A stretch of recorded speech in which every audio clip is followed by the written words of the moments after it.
what's up? Your best here. Mahilig ka ba sa mga halaman? At kapag minsan nga ay nais mo pang punuin ito ang inyong tahanan. Di lamang sa ito ay napakaganda sa ating mga mata, ay maaring nakadaragdag din ito ng sariwa at preskong hangin sa paligid. Subalit hindi naman tayo basta-basta bumibili na lamang ng halaman para sa ating tahanan. Marami tayong mga isinasalang-alang. Kaya naman, halina at kayo ay aking tutulungan. Narito ang 10 pinakaswerteng mga halaman na magandang ilagay sa ating mga tahanan. Kaya kung bago ka pa lamang sa ating channel, ay huwag mong kalimutan na pindutin ang subscribe button at ang notification bell upang lagi kang updated sa aking mga bagong uploads. Number 10. Rubber plants. Ang halamang ito ay popular dahil sa hatid nitong swerte sa kabuhayan. Ang rubber plants ay maaaring ipwesto o ilagay kahit saang lokasyon sa ating tahanan. Ayon sa Feng Shui, kapag mayroon ka nito, ay magiging maganda raw ang pasok ng pera sa iyo. Number 9. Peace Lily. Ang halamang ito na nagmula pa nga raw sa Amerika ay mainam ding pampaswerte sa ating mga tahanan. Itinuturing nga itong isang fortune plant. May kakayahan itong magtaboy ng mga negatibong enerhiya sa ating tahanan. Mainam din itong ilagay sa mga medyo madilim na bahagi ng ating bahay sapagkat hindi naman ito nangangailangan ng lubos na sikat ng araw. Number 8.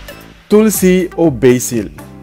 Ang halamang ito nakabilang nga sa hanay ng mga pamilya ng halamang Lamiaceae ay kadalasang makikita dito sa atin sa Asia. Itinuturing itong isang sagradong halaman, lalo pa nga sa relihiyong Hinduismo. Walang duda na ang tulsi o ang basil ay talaga namang swerte at kakaiba, at may kakayahan din itong maglinis at magtaboy ng masamang enerhiya sa ating mga tahanan. Pinaniniwalaan din na ang pagme-meditate sa harap ng halamang ito na tulsi ay maaaring makatulong upang ikaw ay maging kalmado. Number 7. Potted Orchids.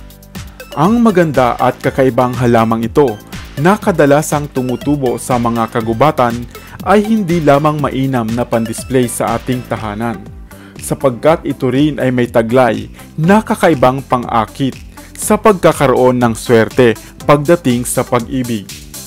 Pinagtitibay din ito ang isang relasyon, o kaya naman ay may chance kang makahanap ng iyong forever.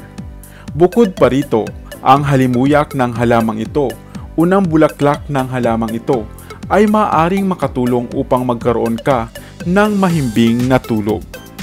Number 6. Jade plants. Isa na namang halaman na may bilugang dahon.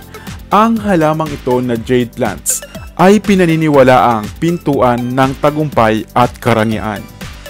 Madalas itong inireregalo sa mga negosyante.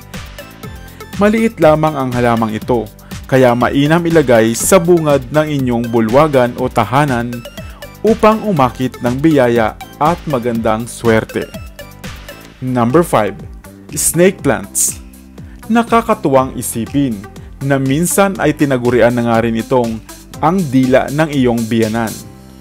Ang snake plants kapag inilagay sa perpektong lugar ng inyong tahanan ay maghahatid ng magandang biyaya at swerte sa iyong pamilya.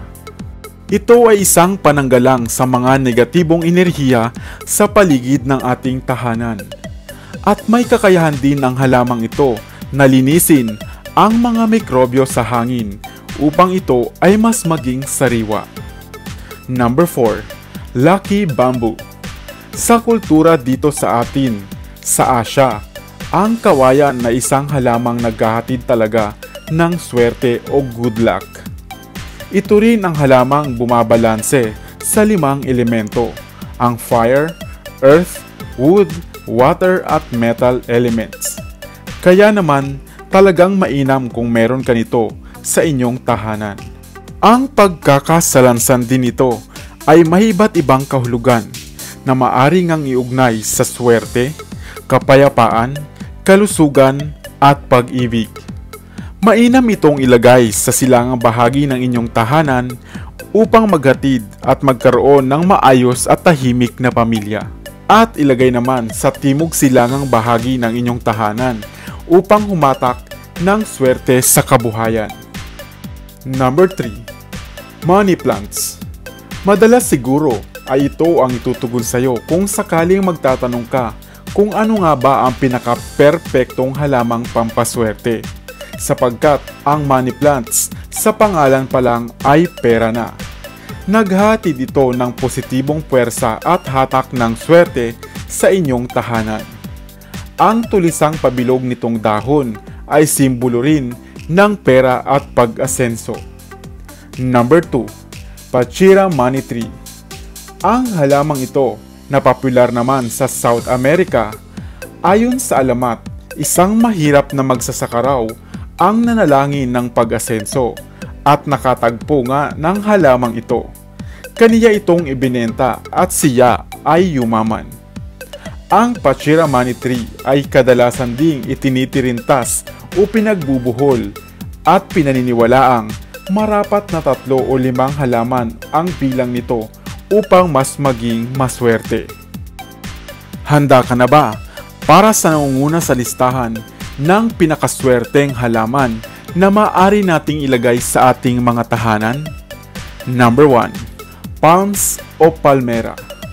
Ang halamang ito ay hindi maikakailang pinakamainam na halaman para sa ating bahay, sa loob man o sa labas ng ating tahanan. Ang tropikal nitong vibes ang nagbibigay ng natural na ganda sa paligid. Mainam din itong naghahatid ng good energy at swerte sa kabuhayan. Pinaniniwalaan rin na mainam itong nag-aalis ng alikabok sa ating mga carpet o sa sahigman at nagbibigay ng swerte sa pamilya at kabuhayan. Ikaw, meron ka na bang napiling halaman sa mga ito na nais mo ring ilagay sa inyong tahanan? Mayroon ka pa bang ibang mga halaman o mga maswerteng halaman na pinakaiingatan? I-share mo naman yan sa amin. Sana ay may bago kang natutunan sa video na ito. Iwan ka naman ng comment sa comment section sa ibaba. I-like at i-share mo na rin para naman sa kaalaman ng iba.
Para sa mga kakaibang kwento ng inspirasyon, kaalaman, hiwaga at misteryo, ako pa rin ang inyong lingkod, ang inyong best para sa Best TV.